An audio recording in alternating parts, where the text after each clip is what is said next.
عقیدہ توحید کو سمجھانے کے لیے صرف ایک سورہ اخلاص کو پڑھ لیا جائے، پورے باطنی دل اور نظر اور زبان کے ساتھ اس کو پڑھ لیا جائے، سمجھ لیا جائے، تو عقیدہ توحید واضح ہو جاتا ہے۔ اللہ رب العزت نے اپنی توحید کا جو جامع تصور ہمیں سورہ اخلاص میں عطا فرمایا وہ کسی اور مقام پر نہیں ہے۔ یہی وجہ ہے کہ اس سورہ مبارک کو سورہ توحید بھی کہتے ہیں، سورہ اخلاص بھی کہتے ہیں، اور اس سورہ میں توحید کے 7 بنیادی ارکان بیان کیے گئے ہیں۔ اگر ان ارکان کو ملا لیا جائے تو عقیدہ توحید مکمل ہو جاتا ہے۔ جس نے سورہ اخلاص کو اچھے طریقے سے پڑھ لیا، سمجھ لیا،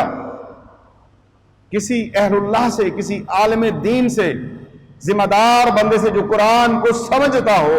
اس سے سمجھ لیا، تو عقیدہ توحید اتنا پختہ ہو جائے گا کہ مرتے دم تک وہ توحید سے بالکل دائیں بائیں نہیں ہو سکتی۔ اور یاد رکھیے، اگر ان میں سے کسی ایک رکن کی بھی خلاف ورزی ہو گئی تو عقیدہ توحید میں آپ کمزور ہو جائیں گے، اور آپ کے لیے عقیدہ توحید پہ قائم رہنا مشکل ہو جائے گا، کیونکہ تو عقیدہ توحید کی بقا اور مومن کی نجات کا جو راستہ ہے ان 7 ارکان میں اللہ تبارک و تعالیٰ نے سورہ اخلاص یعنی سورہ توحید کے اندر بیان فرما دیا۔ اس کو سمجھنا ہوگا۔